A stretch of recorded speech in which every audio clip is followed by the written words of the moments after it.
querido aluno, seja bem-vindo a mais uma aula.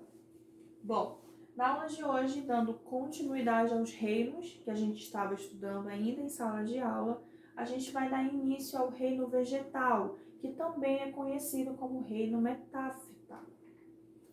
Bom, agora partindo para as características gerais, né, já é um reino assim bastante complexo, que a gente tem que ir devagarzinho com ele, porque é muita informação que ele tem a nos passar. Ok? Bom, esse reino ele é caracterizado por organismos autótrofos e clorofilados. Só relembrando, um ser autótrofo é aquele ser que consegue produzir o seu próprio alimento. Autótrofo é um ser autossuficiente, ele não precisa de ninguém para alimentar ele. Ele mesmo produz o seu próprio alimento. Bom, reino vegetal também é um reino composto de características de clorofila, ou seja, se eu digo que o meu ser é autótrofo, é porque ele consegue produzir o seu próprio alimento. E como que ele consegue produzir o seu próprio alimento? Fazendo fotossíntese. E ele só consegue realizar essa fotossíntese graças a uma substância que ele possui. Quem é? Clorofila. Então, a estrutura presente nas plantas que possibilita ela fazer a fotossíntese é a clorofila, que inclusive dá aquela coloração verdeada, né, nas plantas. As plantas elas formam a base da cadeia alimentar. Então, por elas serem produtoras de alimento, elas conseguem levar a energia para o resto da cadeia. Porque planta produz, vem os consumidores consomem aquela energia, os consumidores são consumidos por outros, esses consumidores são consumidos por outros e assim a energia das plantas vai sendo levada ao topo da cadeia alimentar, ok? Bom, dentre as características gerais também, as plantas elas fazem parte dos seres eucariontes, ou seja, já possuem uma célula organizada, já possuem um núcleo delimitado, já é uma célula mais complexa, que tem muitas informações, realizam muitas funções, por ser eucarionte. Produzem seu próprio alimento, são pluricelulares, existem milhares de células vegetais, ok?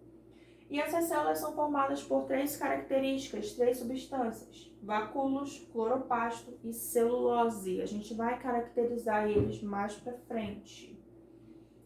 Bom, as plantas, né, o reino vegetal, eles podem ser classificados de duas maneiras. E essa classificação se dá pela ausência de flores ou presença de flores. Então, se possui flores, é chamada por um nome, se não possui flores, chamada por outro nome.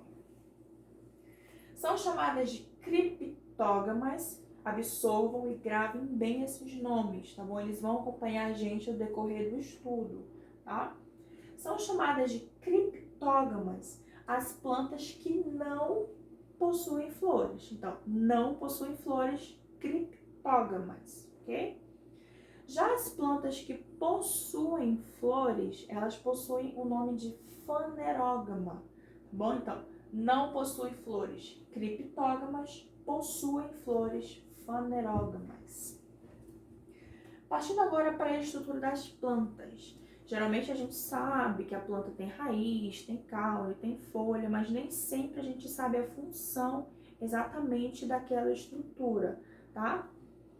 Bom, começando da raiz, né? Raiz aqui, ó. Ela tem duas funções. Função de fixar aquela planta naquele substrato, naquele solo, e a função de alimentação. Quanto mais eu vou nutrindo aquele meu solo, a minha raiz absorve e esse nutriente que a raiz absorve, ele é transportado por toda a planta através de uma outra estrutura que é o caule. Então, o caule, apesar de ele dar a sustentação da planta, ele também transporta os nutrientes que essa planta precisa. Transporta água, transporta sais minerais, transporta nutrientes necessários que o solo possui para que aquela planta consiga crescer e se manter naquele ambiente.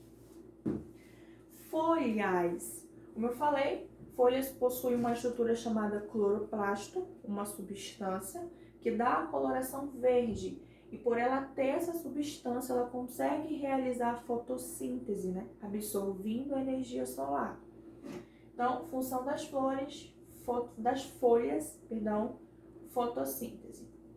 Próxima estrutura da planta são as flores. As flores, não sei se você já sabia, mas quero te dizer que quem é responsável pela reprodução das plantas são as flores, ok? Elas são os atrativos dos polinizadores, ok? Então, elas são responsáveis pela reprodução daquela planta. E temos os frutos, né? Os frutos nada mais têm a função de proteger as sementes. Geralmente, quando a gente come alguma fruta, dentro dela existe uma semente. E é por causa daquela semente que, porventura, é dispersada no solo, que a gente consegue ter vários exemplares de plantas diferentes, ok? Bom, classificação. As plantas elas possuem 4 classificações gerais, tá bom? Aqui, ó, nessa classificação eu falei a respeito das flores, tá bom? Isso aqui é uma outra coisa. Mas as classificações gerais das plantas elas possuem 4: briófitas, pteridófitas, gimnospermas e angiospermas. Só que também são divididas em 2 grupos. Uma que possui vaso condutor e a outra que não possui vaso condutor. Que vaso condutor é esse? É aqueles vasos que possuem por dentro do caule, que é responsável pelo transporte de substância. Então, dentro do meu caule, existem algumas estruturas que levam, como se fossem meus vasos sanguíneos, tem? As plantas também possuem vasos, só que não são chamadas de vasos sanguíneos porque a planta não tem sangue, mas são chamadas de vasos condutores, são os vasos que conduzem os nutrientes da raiz através do caule para o resto da minha planta.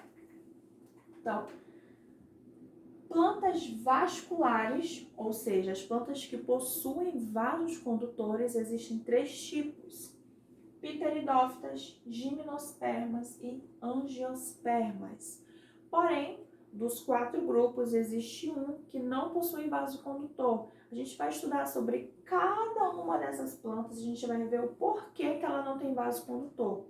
E ela é chamada de briófitas, tá bom? Elas são aquelas plantas mais primitivas, são aquelas plantas mais simplesinhas, pouco exigentes, quase não precisam de nada para sobreviver.